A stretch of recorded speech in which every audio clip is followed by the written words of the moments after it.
Bon, et ben c'est parti. Alors, nous y voilà. Salut Léa, ça va? Salut Mathieu, ça va et toi? Très bien, très bien. Alors c'est assez drôle parce que, quand je parlais tout à l'heure avec Augustin Despierres et il essayait de me décrire ce que tu faisais, il me disait: «C'est simple, en fait, imagine, tu as une sorte de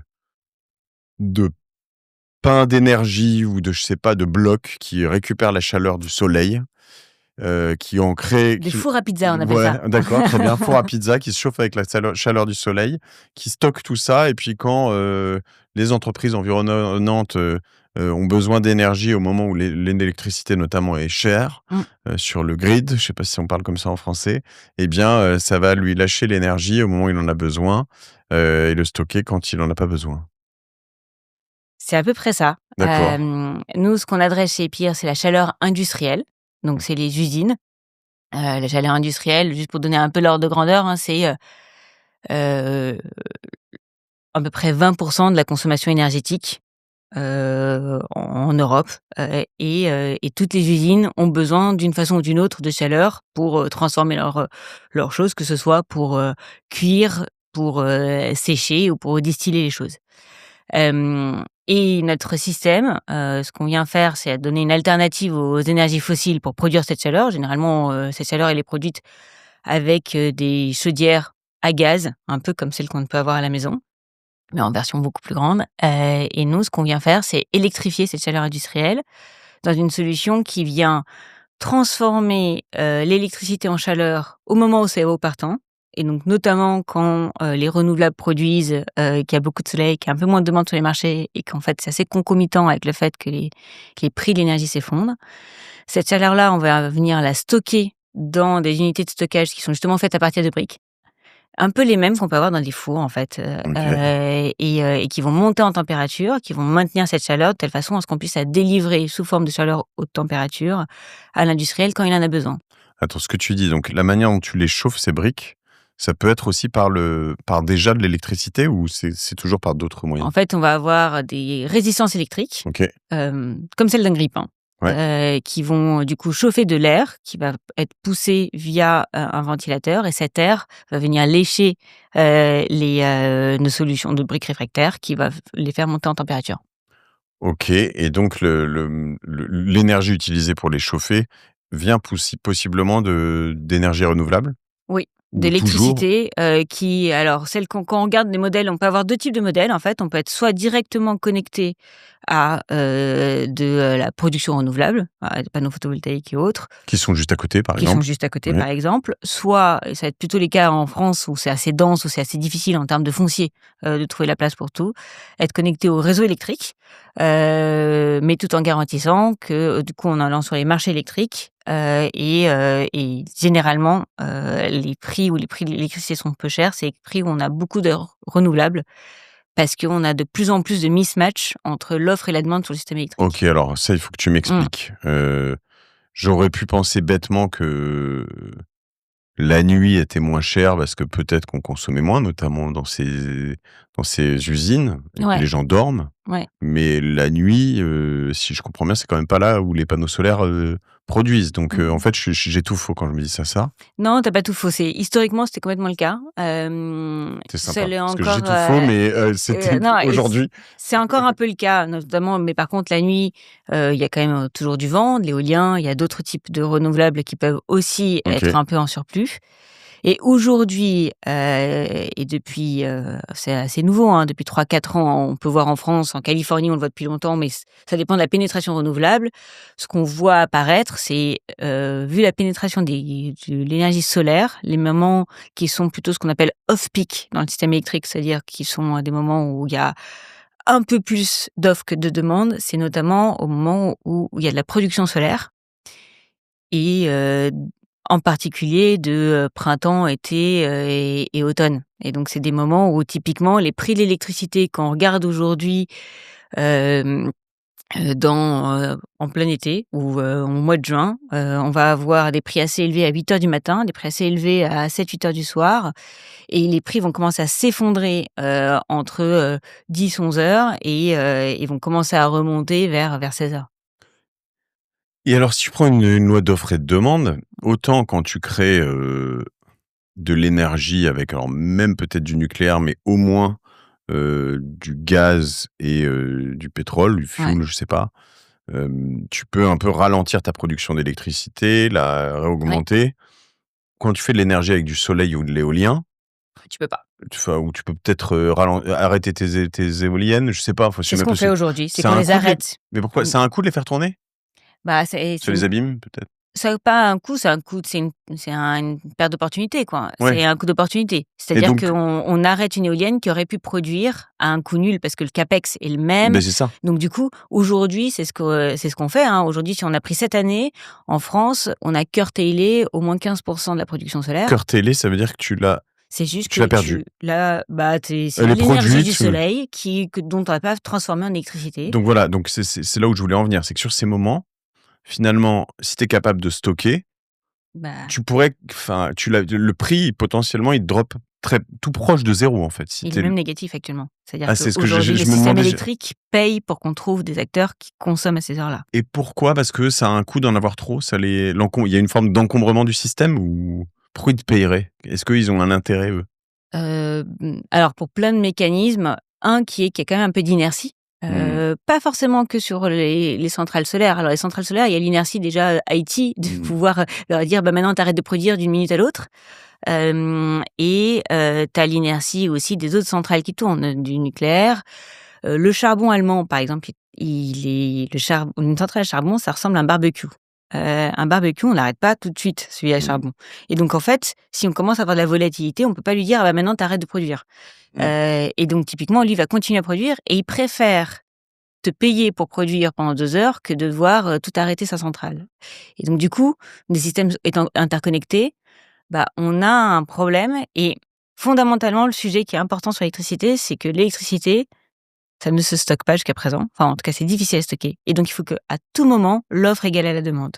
Et oui et puis j'imagine si je sais pas si ça se passe comme ça, mais il pourrait avoir un intérêt, pardon, il pourrait avoir un intérêt à donc te donner de l'argent pour stocker Ouais. et finalement le revendre plus cher, plus tard. C'est-à-dire que s'il te donne, mais mettons, je sais pas moi, ça coûte combien? C'est quoi? Tu fais du kilowattheure? C'est quoi le comment c'est? Nous, on fait du thermique. Donc, nous, Ouais. on remet pas de l'électricité, on fait du power to heat. On produit de la chaleur. Par contre, on la retransforme pas en électricité OK. derrière, tout simplement parce que le rendement de transformer de la chaleur en électricité est pas très bon et qu'en face, on a un truc qui s'appelle les batteries chimiques, les batteries lithium-ion, qui marchent extrêmement bien pour faire exactement ce que tu dis, c'est-à-dire de l'arbitrage, et qui vont venir stocker l'électricité à des heures où l'électricité est pas chère et la redonner un peu quelques heures plus tard. Et Ce ça, qui se fait dans des voitures, hein, même, quasiment. c'est les mêmes que c'est un peu c'est la même technologie que les batteries, hein. D'ailleurs, les voitures aujourd'hui peuvent être utilisées Oui, c'est comme ça, des hein, outils de pour batterie. décharger, ouais. Pour décharger, il y a pas mal de business qui se déploient et qui sont hyper intéressants là-dessus. Tout ça, c'est le monde de ce qu'on appelle la flexibilité dans l'électricité. Et cette flexibilité, elle a beaucoup de valeur et elle peut être à la fois, parce que justement on remet ensuite sur le système électrique. Nous, ce qu'on propose, c'est pas de remettre sur le système électrique, c'est d'être juste une consommation très flexible. Hem, Oui, parce que tes clients, ils ont besoin de chaleur, ils ont pas Ils ont besoin de forcément chaleur. et pas besoin Nous d'électricité. non, nous on produit de la chaleur. Néanmoins, pour le système électrique, on a une source de consommation extrêmement flexible, et qui a 2 vertus. La première, c'est que on peut choisir d'aller sur les heures solaires et cetera. Et la deuxième, qui a aussi beaucoup de valeur, qui est de se dire, surtout, on peut nous décaler notre consommation jusqu'à la dernière minute. Mmh. Et ça, pour un système électrique, ça a beaucoup de valeur parce que, tu imagines, tu as un imprévu du type, une grande usine qui arrête de tourner en France. Heu, un nuage qui était censé passer, qu'on a un peu mal vu et qui en fait passe un peu plus tard. Une centrale qui a un problème, et ben, le réseau électrique, il doit à tout moment ajuster l'offre et la Mmh. demande, de manière instantanée. Et donc il va chercher des actifs comme ça super flexibles pour les appeler au dernier moment et leur dire: «Bah, là, on a un drop de consommation, il faut que quelqu'un consomme tout de suite, sinon, c'est le shutdown». Et donc ça a une valeur aussi de flexibilité de court terme qui est assez forte.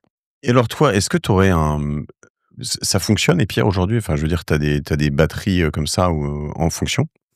Alors nous, aujourd'hui, on est en train de déployer notre première. OK. Et Hem, le cas d'usage, tu peux juste me l'expliquer? Juste, ouais. parce que tu me dis c'est de la brique et cetera, mais qui est derrière? Comment ils l'utilisent? Parce que pour moi, c'est un peu flou. C'est-à-dire que, Autant je me dis: «Bon, je vois le fonctionnement d'un sèche-cheveux, alors, si tu souffles de l'air sur une de Ouais, tes batteries, ça va chauffer de l'air chaud, mais pour faire quoi?» Est-ce que tu peux m'expliquer? bien sûr. Donc nous, aujourd'hui, on est en train de déployer, notre 1re unité, dans un site d'un industriel qui s'appelle Wepa, qui est, une entreprise familiale allemande qui fait du papier d'hygiène, en Europe, qui est d'ailleurs un des investisseurs aussi chez nous, chez Epir, et qui a une usine à Troyes qui fait, du papier d'hygiène, donc globalement, du papier toilette, du sopalin, des mouchoirs et autres.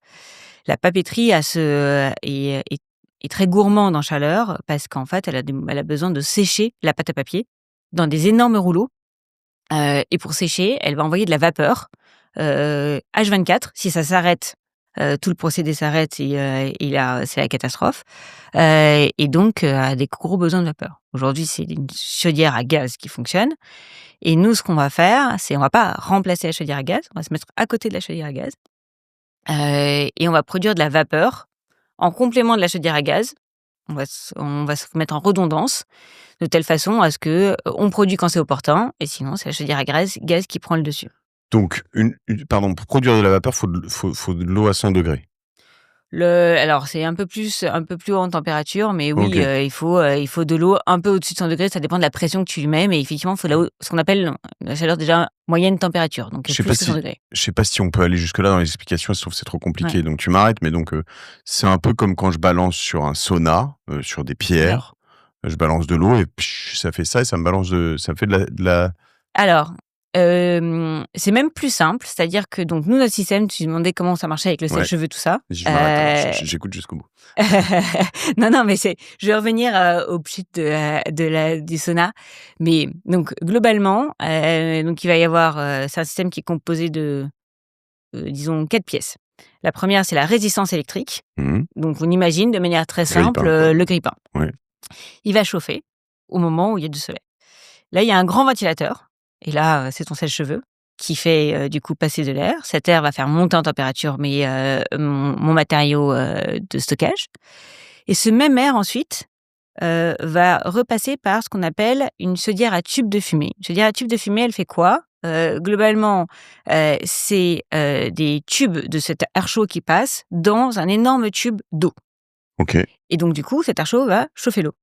Et en fait, à côté, cette eau, c'est un tuyau qui vient de l'usine, qui vient avec une eau qui est, à une température, moyenne et qui ressort sous forme de vapeur et qui va rentrer dans un pipeline de vapeur qui va circuler au long à l'intérieur de l'usine.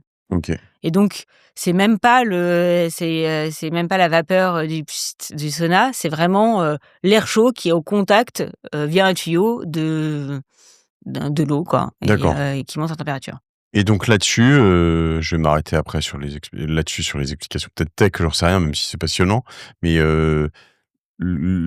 quand tu utilises pas l'énergie de l'électricité, Mmh, hem, finalement tes briques, elles sont chaudes quand même. exactement. C'est quand même et alors c'est un peu dommage de pas utiliser quand même cette chaleur et d'attendre, Du coup, aujourd'hui, tout notre principe, c'est qu'on décorrèle les moments de charge et de décharge. mmh, Quand, l'électricité, justement, la production renouvelable n'est pas là, elle est trop chère et cetera, bah, en fait, on aura suffisamment produit pour stocker la chaleur dans notre brique de stockage, de telle façon à ce qu'on puisse toujours, produire de la vapeur OK. et c'est comme ça que, pour nous, la source de valeur des pires, c'est de pouvoir vraiment produire de la vapeur en fonction du besoin industriel, indépendant et en même temps charger et fabriquer cette chaleur au moment où c'est opportun pour le marché électrique.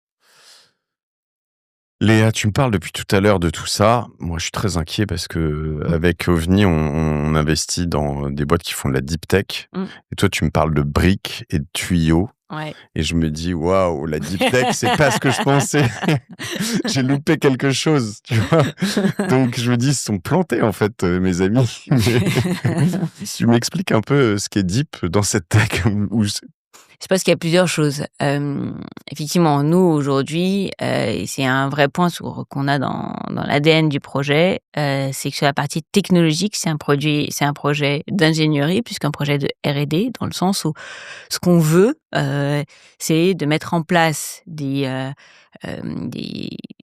éléments, des équipements techniques qui ont été déjà éprouvés par le temps industriel, de façon un peu originale, sur un modèle qui est un peu différent, mais qui nous permet de pouvoir le mettre sur le marché le plus vite possible. Et face à des industriels qui sont assez conservateurs. Pourquoi? Parce que leur usine, c'est compliqué pour eux d'intégrer de l'innovation et de prendre le risque d'un matériau qui peut, notamment, être inflammable, créer des iris, et cetera. Donc ça, c'est la première chose. Par contre, c'est quand même ce qui est assez innovant, c'est déjà les mettre ensemble, d'avoir un focus sur de la simplicité, un focus sur le CAPEX. Et ça, honnêtement, je pense, j'y crois vraiment en le besoin, notamment dans le milieu de la transition énergétique, où je pense on s'est un peu tous collectivement perdus sur du kiff d'ingénieur, et revenir à des choses simples. La complexité, elle est dans le modèle d'affaires aussi, c'est-à-dire que ce que je dis là a l'air simple, néanmoins l'opération aussi est très compliquée, la capacité à aller chercher les prix sur le marché électrique, c'est très compliqué. Derrière, il y a un software qui est assez développé, Qui est propriétaire? qui est propriétaire. OK. Et il y a une intelligence de modèle d'affaires qui repose sur du hardware, du software et des compétences de trading d'électricité. Et derrière, comment est-ce qu'on arrive aussi à faire trouver le meilleur modèle contractuel pour le client qui soit aussi bancable pour l'investisseur. Et donc c'est un peu, pour nous, l'innovation, elle repose aussi sur tous ces points-là, et ce mélange soft-hard. Hem, j'ai besoin de visualiser un peu avant de te poser la question, justement, les barrières à l'entrée, parce que même ces boîtes-là pourraient se dire: «Bon, OK, j'ai compris son truc, je vais le refaire». Mais pour visualiser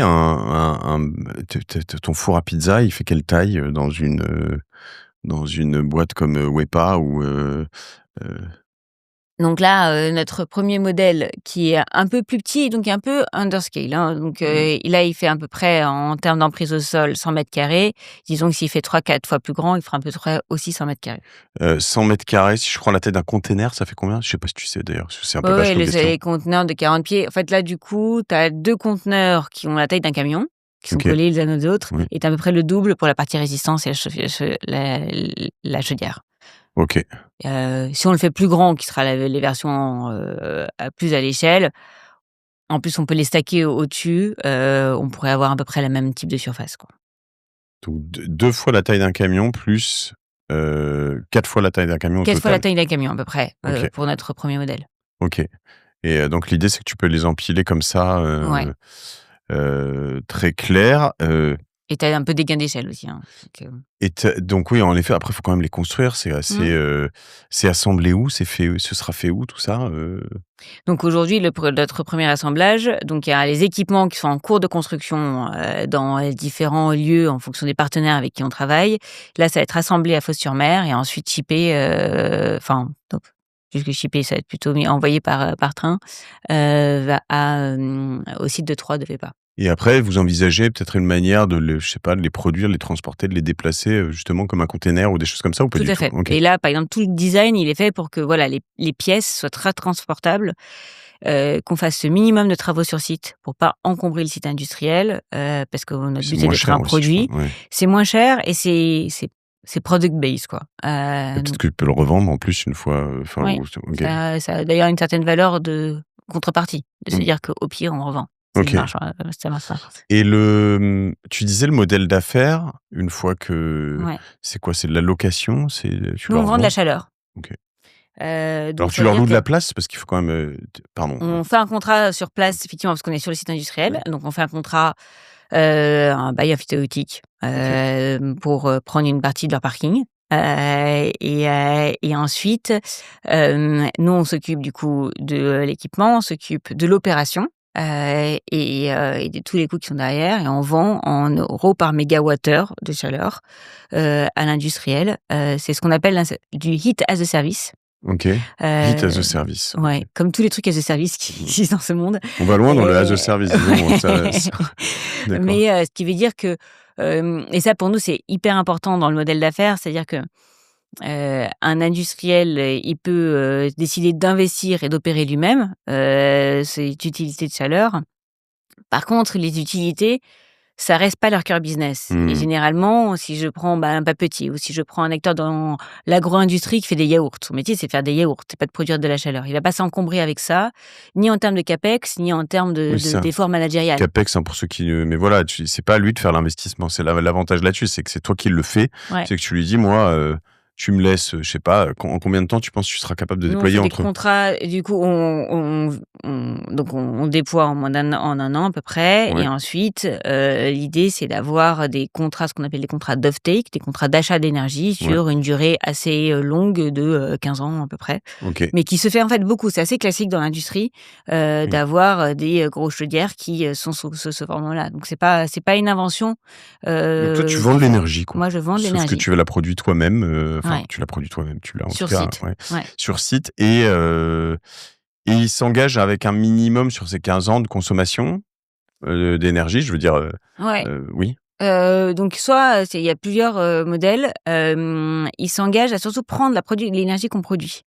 OK. C'est-à-dire qu'on va avoir une priorité par rapport à la chaudière à gaz pour la produire et nous, ce qu'on garantit, c'est qu'on la produit à chaque fois que ça coûte moins cher que le gaz. Mmh. Heu et heu et ça, c'est aussi un modèle dans lequel on peut leur garantir qu'il y a un discount par rapport au gaz et donc nous, ce qu'on veut, c'est décarboner la chaleur industrielle, mais sans premium. Et ça, Mmh. je pense que c'est extrêmement important. Donc toi, tu lui dis, «Toi, non, tu payes ton énergie, 100 Ouais. et moi, je pense que je peux t'avoir». Alors c'est quoi? Il y a un tu le connais le discount à peu près? Ouais, alors ça varie beaucoup d'un site à un autre, Ouais, pour des raisons qui vont de la taille du site, est-ce qu'ils utilisent beaucoup, la chaleur ou pas et des raisons, fiscales parce qu'en fait, la le taxation du gaz varie d'un site à un autre dans OK. tous les pays en Europe, hein, mais si en France, les grands sites vont être soumis à ce qu'on appelle l'ETS qui est, la taxe carbone.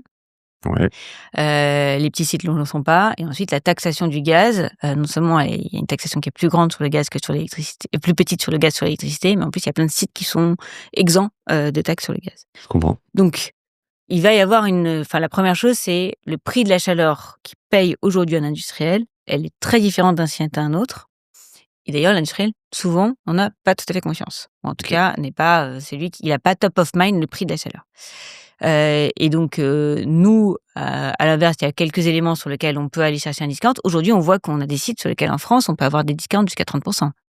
Et ça, c'est pour ça que c'est un modèle qui nous paraît très pertinent. Sachant que selon les industries, la chaleur et l'énergie, c'est presque leur principal enfin, ce qui se consomme le plus, non? Enfin, Ça je pense dépend. aux fourneaux ou des choses comme ça, Oui, peut-être les de hauts là où fourneaux, c'est oui. encore Alors autre ça, chose. c'est de la très haute Trop ouais, température, mais il y a un pas petit, effectivement, on va parler de 5 à 10 de ses coûts, sachant mais qu'on est quand même pas sur des marges très élevées. En fait, tous ces ouais, éléments-là sont tu très peux réussir à importants. lui faire économiser 2 de ses coûts, quoi, Ah, il peut y facilement. avoir, effectivement, il peut y avoir des vrais impacts et il y a une valeur de hedge, de gestion du risque parce que, bah, la crise ukrainienne est passée par la tête Oui. de tout le monde et en fait, les prix du gaz sont peu contrôlés quand aujourd'hui on les maîtrise pas.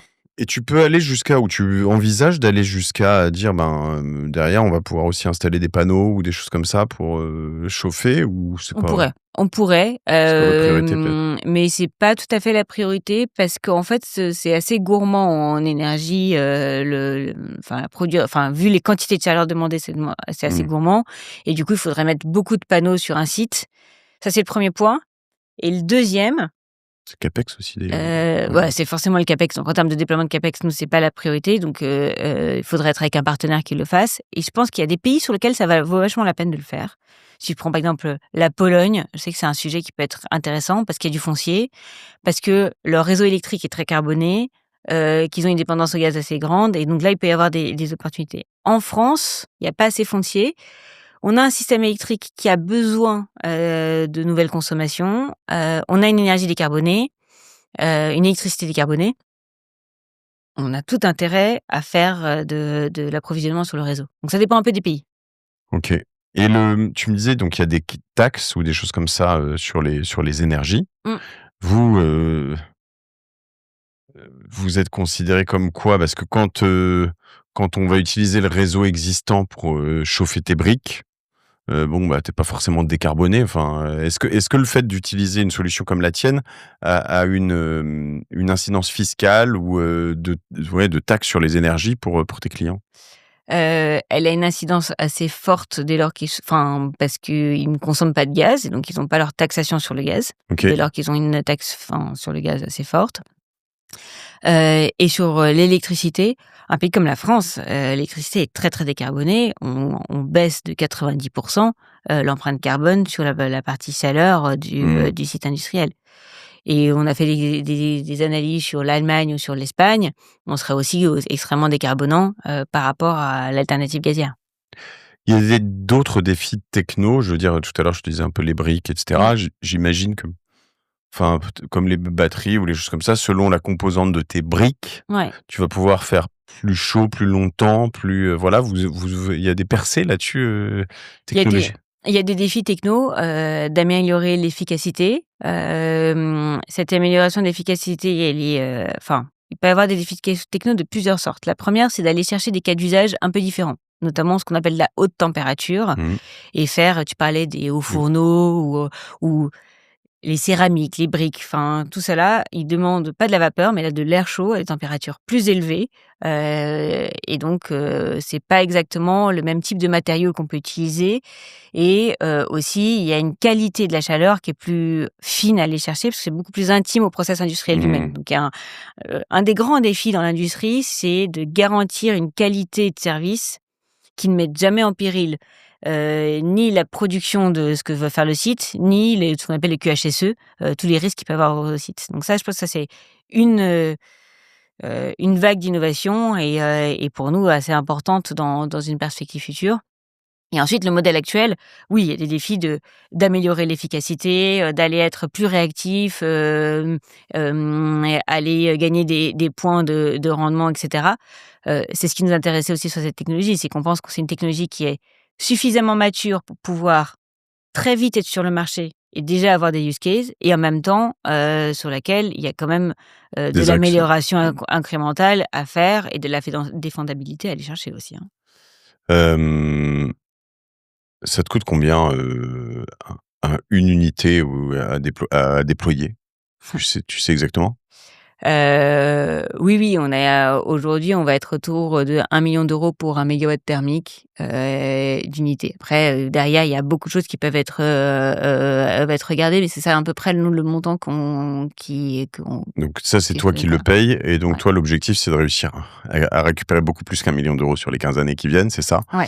Avec un rendement et ça, là-dessus, avec des contrats qui font que normalement ton client s'engage à te payer plus? Enfin, Donc les contrats, c'est sur le contrat de production de chaleur. ouais, C'est là où on fait des contrats de 15 ans, donc des contrats d'achat de la chaleur et dans laquelle, on assure qu'on va produire cette chaleur à un prix par rapport à celui du gaz ou ou s'ils préfèrent avoir, le prix de l'électricité plus une certaine marge et donc ça, on garantit, enfin on a un retour sur investissement, parce sur que je ce suis type de inquiet pour contrat. ton financement là-dessus, mais tu vas me raconter comment ça se passe. C'est-à-dire que si jamais tu as une idée du rendement déjà, si moi demain je te dis: «OK, vas-y, je t'en paye une», ou je pourrais faire ça avec une communauté d'investisseurs et je te dis, «Le prochain, je te la paye, je te le paye», tu saurais me dire, «Moi, je suis capable de vous rendre 5 par an, 7 par an, 10 tu sais? En taux de retour sur Ouais, investissement, heu, alors ça dépend des contrats ouais, évidemment. Nous, ce qui est sûr, c'est que quand on parle de discount de 30 par rapport à un client, mmh. nous là-dedans, évidemment, on met des taux de retour sur investissement qui sont les taux de retour sur investissement attendus sur ce type de sujet, et dont tout l'enjeu, c'est d'assurer une bancabilité, de pouvoir, lever de la dette y compris à terme sur ce type de produit. Parce qu'aujourd'hui, elles sont financées par le vous avez levé 3 millions, c'est ça? En Un précide? peu plus maintenant, Ouais, on a levé, 4 000 000. OK. Et donc, par exemple, ce 1 000 000 pour une unité, normalement, pour l'instant, c'est fait sur tes fonds à toi. Ouais, À un moment, en fait, tu pourras pas, enfin, tu vas pas dépenser tout ton argent là-dessus, non, sinon il en faudra tout et puis tu vas te non, diluer complètement. ouais. Donc il va falloir que tu aies sur quoi, une sorte de véhicule d'investissement ou ça va être juste des prêts bancaires? Les banques sont prêtes à faire ça? Du coup, aujourd'hui, c'est le modèle des développeurs, hein, c'est le Mmh. modèle des renouvelables, c'est le modèle des Oui, oui, producteurs tout de à fait. chaleur et cetera. Évidemment, je pense qu'il y a un peu 2 phases. Il y a une première phase où, on va aller chercher, les fonds qui sont des fonds proches de fonds d'infra, Ouais. et qui peuvent être soit sur nous, la Topco, soit au niveau des SPV qui vont porter les assets, et qui vont venir financer les actifs. Ça peut être Donc aussi la du tiers Topco, c'est financement. la société de sorte de société de gestion un peu, Ouais, enfin voilà. ouais. et les SPV, donc Special Purpose Vehicle, qui vont, à chaque fois porter tes unités à 1 000 000. Tu vas pouvoir, Absolument. avoir, je fais schématise, mais en avoir 100, qui vont être 100 millions, qui vont eux-mêmes, avoir un rendement tous les ans, et Absolument. probablement une valeur vénale à la toute fin, tu sais, Une petite valeur, effectivement, parce que finalement, on peut récupérer le matériel Mmh. ici à la fin. Donc ça, effectivement, il y a une petite valeur. Après, c'est en fin de contrat au bout de 15 ans, donc le payback, il est fait depuis très longtemps. OK. Nous, on garde du coup, et après, quand une fois que la techno, à un moment, est un peu plus maturée, on peut aller chercher de la dette et de la dette locale et autres et faire du leverage dessus. Est-ce que tu sais si tout ça, ça peut être considéré comme un investissement socialement responsable? Heu, Parce que récemment, j'ai vu quelqu'un qui faisait ça dans de la rénovation énergétique, Ouais. et donc il réussissait, je te trouverai, de qui il s'agit, c'est un enregistrement que j'ai fait sur la martingale, à lever de l'argent, pour, rénover énergétiquement des maisons, dans lesquelles, pour des gens qui avaient pas les moyens de faire des Mmh. rénovations, et dans lesquelles, en fait, il allait dire, bah, ta maison, par exemple, alors le modèle, c'était par exemple: «Ta maison, elle vaut 300 000 €, ta rénovation, elle vaut 60. Moi, je les investis, mais au lieu de prendre, 20 de 300 000 €, il en prenait», je schématise, mais 25 ou 30. Ouais, Donc, la marge, et comme ça va augmente la valeur de la maison, elle vaut plus 300 000 mais plus, donc en fait, tout le monde tout le s'y monde est retrouve à la gagnant. fin. Hem, mais surtout le méga jackpot, le super bonus, géant à la fin, c'est comme c'était un ISR, si tu restais 7 ans dans l'investissement en tant que particulier, tu récupérais 25 en IR. Donc derrière, toi, en investissement là-dessus, le rendement annuel, il était de 5, Mmh. tu me suis? Et grâce à l'économie sur l'IR, tu passais à 9,5. Écoute, je prends le tips. Je suis assez preneuse de ce business, mais on n'est pas arrivé à OK. là, mais effectivement, enfin, nous, on est une solution décarbonante, hein, donc il y a effectivement, on rentre comme une étant un actif qui permet, Je te de le rendre présenterai. green, les actifs industriels. Je vais retrouver ça, OK. Mmh, Extra. Donc il y a vous êtes combien? 15. Il y a un vrai, une vraie question de forme d'ingénierie financière dans ce Tout à fait. business, Ouais, et à la fois d'ingénierie technique, industrielle. Tu m'as dit quelque part, vous avez un software ouais. à 15 à la fois, c'est beaucoup, à la fois, en fait, tu as quand même, heu, toi, c'est quoi ton background? Tu es technique ou pas du tout? Enfin, Moi, je suis pas technique. Moi, j'ai fait que de l'énergie et de l'environnement, mais juste j'ai fait une école business. de commerce, ouais. OK. Donc, tu dois avoir, j'imagine 2, 3, 4 personnes sur l'industriel et tout ça, Ouais. 2-3 sur le soft. On Tu a l'externalises peut-être? on a une équipe aujourd'hui, donc elle est composée en gros de 4 grosses équipes. La première, c'est la Grosse à partie 15, hein. grosse à 15, 4 pans verticales. Une qui est l'industrielle et qui s'occupe de la partie hardware et qui a, la compétence, et l'expérience du scale-up industriel et de, déployer la nouvelle technologie. Qui est beaucoup portée par mon associé Bastien Augéry qui s'occupait de ça quand il a monté Innovafeed par le passé. OK. La partie, energy management qui, elle, touche la partie un peu software, Ouais. plus le trading OK. d'électricité, et qui est en fait en charge de, piloter ces batteries, sur les marchés électriques. Et donc c'est là où il y a une composante à la fois software et de grosse expérience sur ces marchés électriques. La troisième, c'est évidemment la partie business développement et commercial. Et la quatrième, c'est la partie financement. Heu, Financement, ouais, ouais, ouais. Financement, Financement et finance, enfin, je veux dire, oui, ouais, ouais, ouais. et c'est pour ça que tu me disais tout à l'heure où est-ce qu'il est le levier de l'innovation.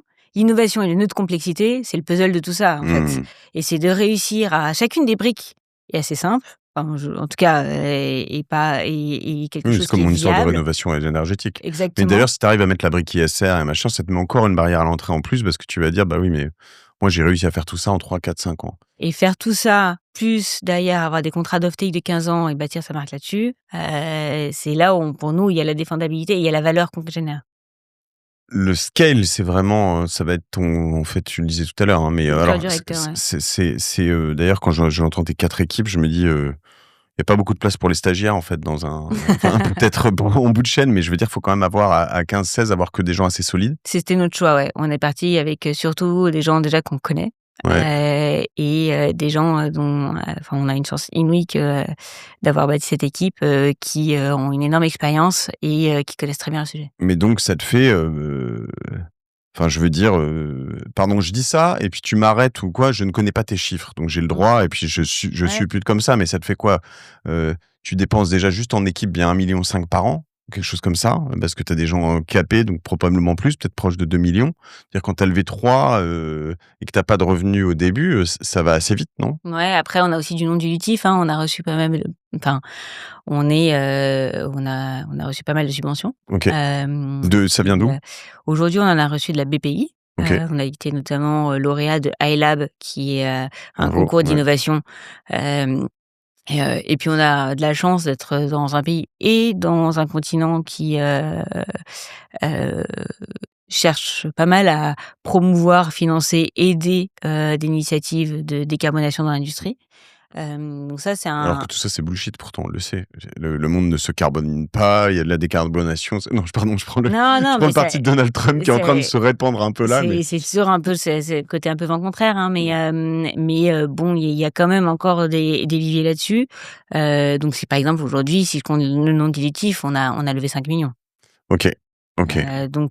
Mais effectivement, Mais il y a on une petite a course contre la montre. C'est pour ça que je il y a une parle de petite ça et que course je vais sur le là-dessus montant, parce ouais. que Oui. le scale, quelque part, il est important dans le sens où, là-dessus, tu en fais un, tu me dis que ça prend 1 an idéalement, les autres, il faut que tu en vendes 4, l'année prochaine ou 8, je sais pas, enfin, quel est ton Ouais. objectif, quoi? Mais, Bah, c'est pour ça que pour nous, ce qui était primordial dans cette première année, c'était de déployer notre premier mmh, actif dans l'année. de montrer que tu es capable de le De faire. montrer qu'on est capable de le faire et chez un industriel. Parce qu'après la problématique, c'est quand je te dis: «Il faut que tu en fasses 4 l'année prochaine», je sais pas, tu Ouais, voudrais en faire combien l'année prochaine?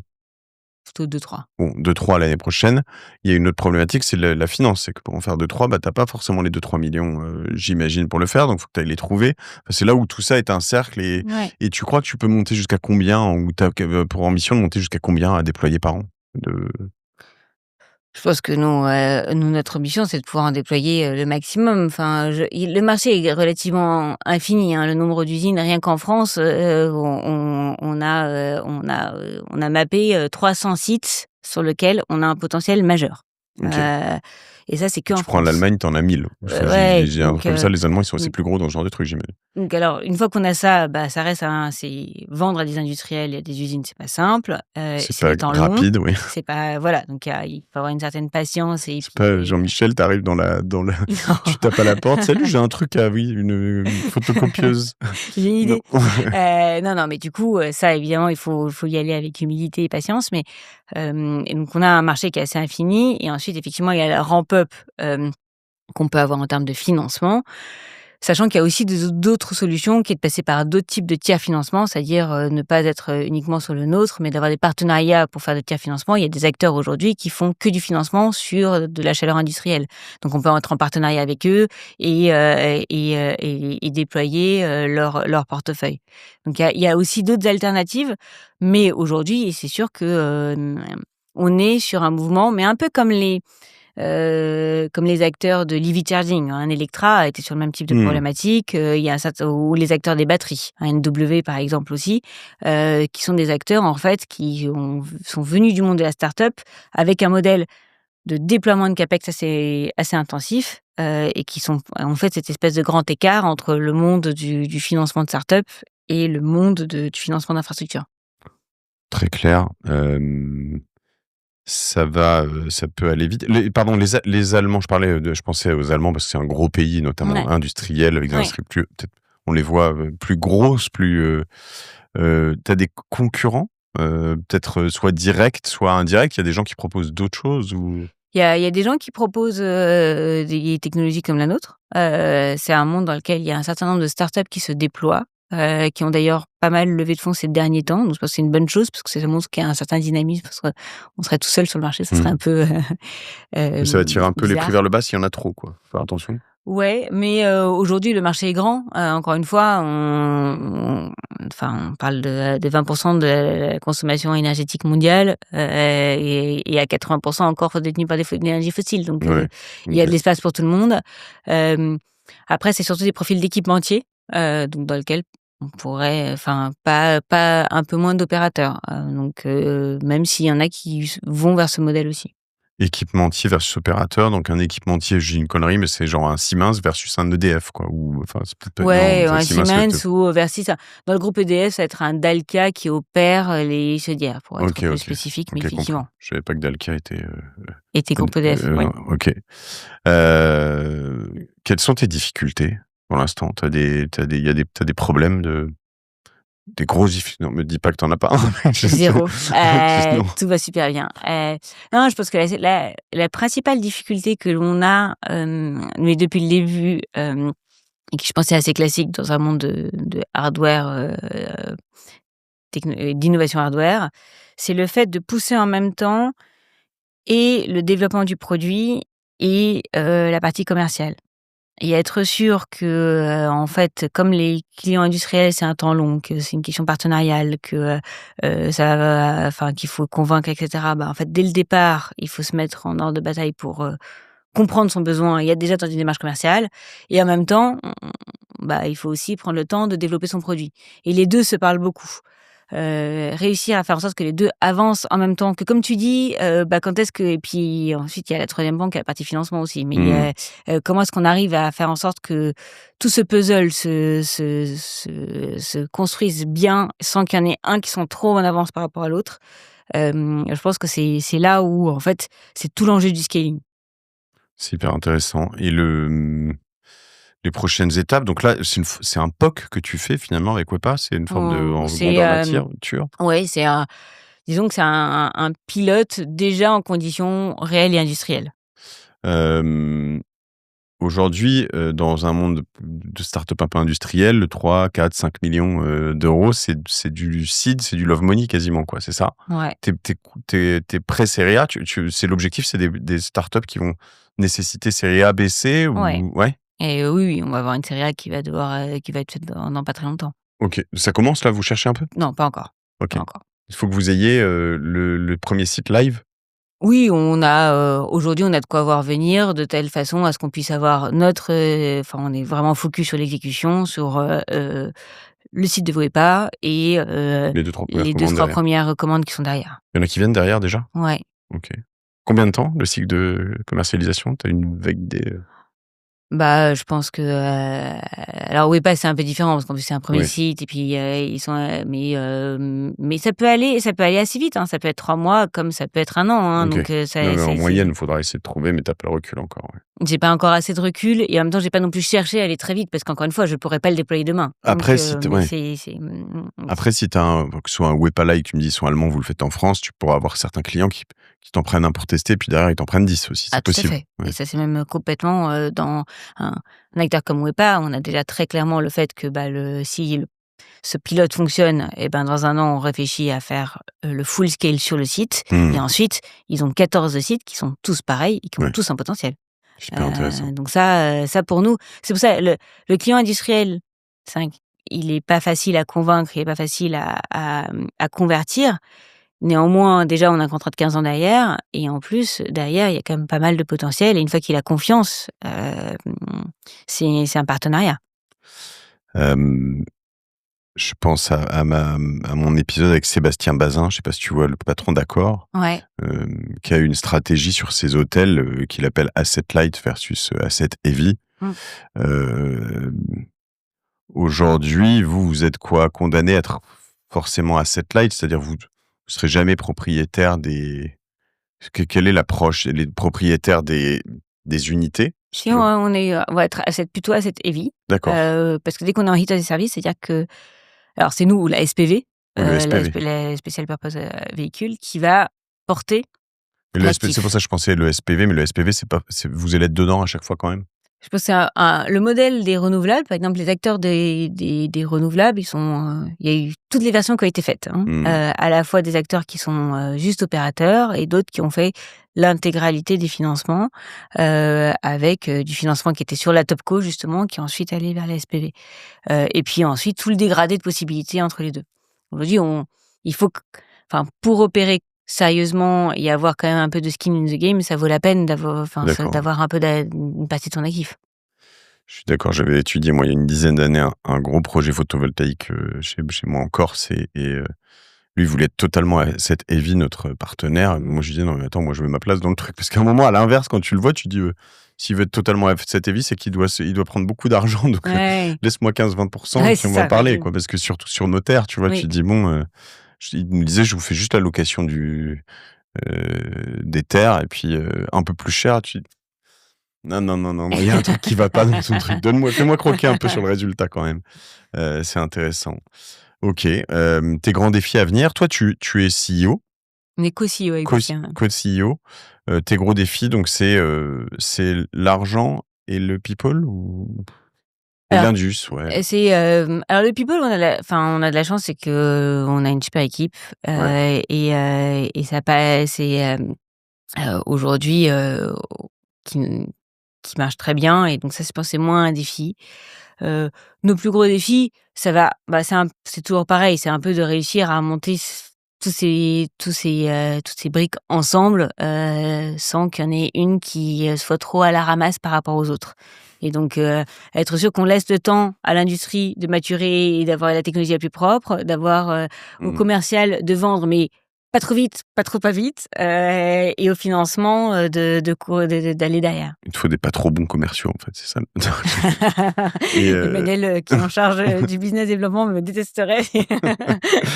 hem Tiens, si jamais quelqu'un nous écoute, et qu'est-ce que tu peux lui dire? Tu aurais besoin de quoi? Sur quelqu'un, tu un cousin qui a une u qui a c'est quoi le truc le plus dont tu aurais le plus besoin là? Tu un cousin qui est dans une usine de betteraves et qui fait enfin, je veux Ouais, dire, qui a c'est besoin de surtout ça, c'est ça. ça, surtout ça? Ouais, Tu as c'est besoin de surtout ça. contacts dans des gens qui ont besoin de chaleur?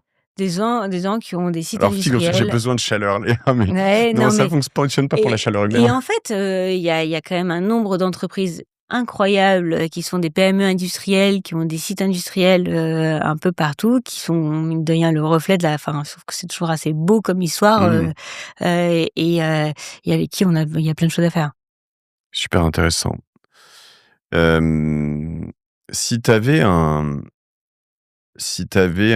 vous avez commencé quand? On a commencé, en tout début d'année. Ah oui, c'est tout récent, dis donc. Ouais. Non, mais ton premier PowerPoint pour lever de l'argent, c'était quand? Donc on a fait la levée de fonds, en novembre dernier. OK, il y a un an à peu Et près, il y a ouais, 1 ouais. an exactement, on a monté la boîte, pour pouvoir recevoir les fonds OK. et moi j'avais quitté mon poste, le 15 janvier. Le 16 janvier, j'étais avec Ah Bastien, oui, OK. Donc il y a 9-10 mois, quoi. ouais. OK, non, parce que tu pas presque pas encore assez de recul pour te dire, peut-être, hein, à la vitesse, mais qu'est-ce que tu te dirais si tu pouvais te donner des conseils pour des gens qui veulent monter de la hard tech industrielle, qu'est-ce qu'il faut savoir? Quels sont les meilleurs conseils, les meilleurs, Moi, il y a quand même un conseil que j'observe, surtout que je viens pas de ce monde-là, moi, de ouais. la tech industrielle, je viens du monde plutôt, des modèles d'affaires dans l'énergie et la décarbonation, c'est, de pas attendre de commencer dès le départ à regarder le client, à le comprendre, à regarder le business model. Ça paraît bête comme ça, Mmh. mais en fait, je vois beaucoup de entreprises en hard tech qui passent des années à faire de la R&D, des années à surtout ne pas trop parler au marché parce qu'en fait, ils se diront: «Ah, d'abord, il faut que c'est une super technologie Mmh. avant de parler au marché». Et en faisant ça, on se donne l'impression qu'on connaît le marché, mais on le connaît pas. On s et nous, on apprend énormément au contact des industriels, que ça soit sur la façon, le langage qu'il faut avoir, qu'est-ce qui fait qu'on peut les convaincre ou pas, mais aussi sur la techno, en fait, elle-même. L'avantage d'avoir été consultante en plus, c'est que tu sais les écouter, trouver leurs problématiques, j'imagine, c'est un peu Ouais, le ouais, job d'un ouais. consultant. Top. Où est-ce qu'on vous suit? Il y a un endroit où tu as une newsletter, un LinkedIn, un Twitter, un Ouais, Insta, c'est pas trop dans le délire des tech industriels? on est pas mal sur LinkedIn. OK. On essaye Chacun d'être très. individuellement ou ouais? Alors on essaye aussi de faire un peu des publications, via, le compte Epir. OK. Ça Heu, fonctionne mieux de toute façon en individuel, généralement. Ça fonctionne généralement en individuel. Ça, je pense qu'on a un peu de progrès à faire, C'est vrai? on apprend un peu aussi, petit à petit à faire nos propres posts mais en fait, mine de rien, on se rend compte quand même on construit pas mal de contenu, sur nos différents sujets et du coup, on fait des perspectives et un peu des publications. Léa Dardenne, on te suit. Attends, 2 800 followers quand même sur LinkedIn, ça vaut le coup que tu publies, pas mal, hein. Écoute, ça y est, on est connecté. Et pire, c'est EPYR. Et puis, bah, si vous êtes un fond de série A et que vous voulez voir Léa avant les autres et avant qu'elle soit en recherche, bah, c'est le moment d'y aller.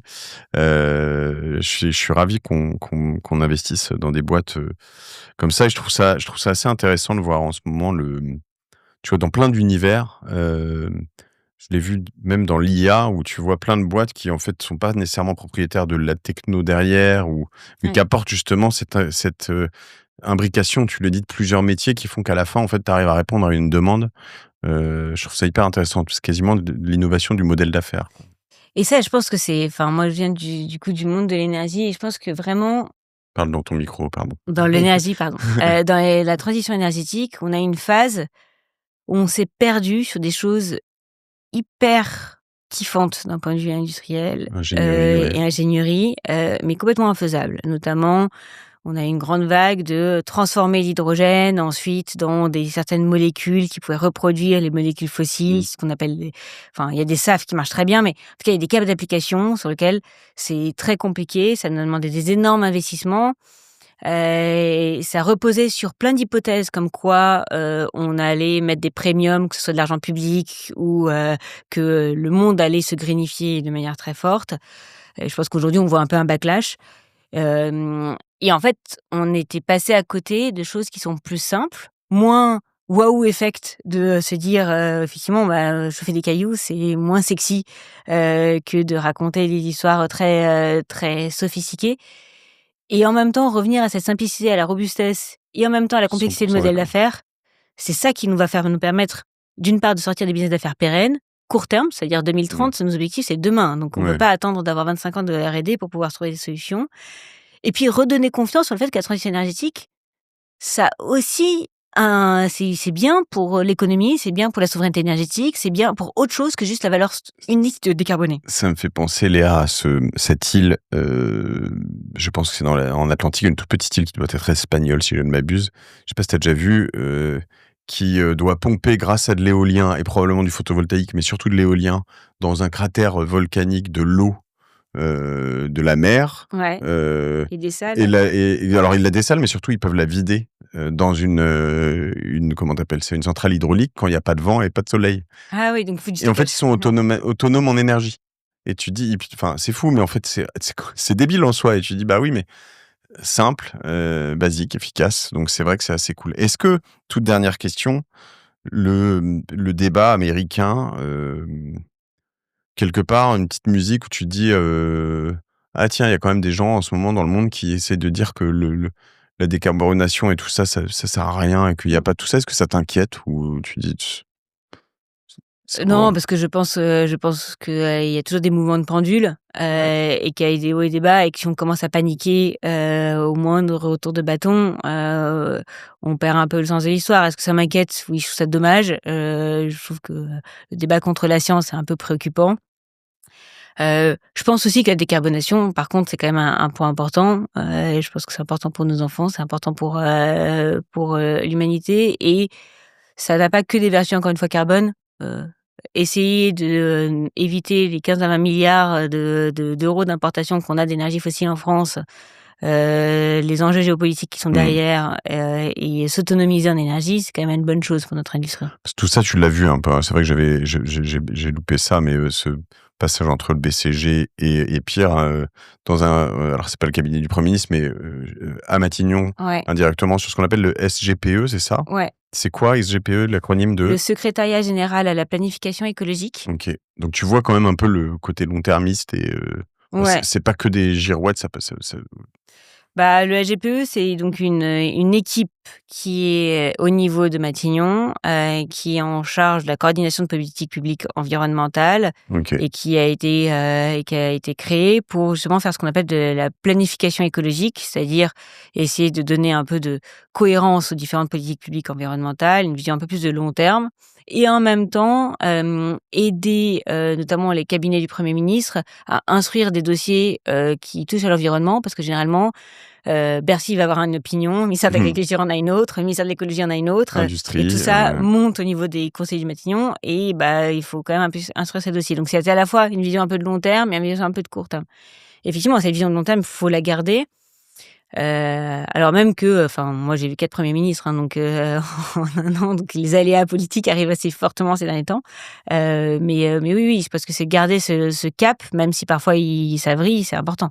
Et on et et pour garder ce cap, revenir à des choses simples et économiquement efficaces me paraît aussi important que d'essayer de se faire des plans sur la comète, très lointain, quoi. super échange, merci, c'est très clair en tout cas, je vois qu'on peut faire, de l'or avec des briques peut-être, si je te le souhaite en tout cas. Merci Léa Dardenne, on te suit un peu partout sur LinkedIn et puis on va suivre ton, aventure avec Epir, de près. Merci beaucoup. Merci beaucoup, Mathieu. À plus. À plus.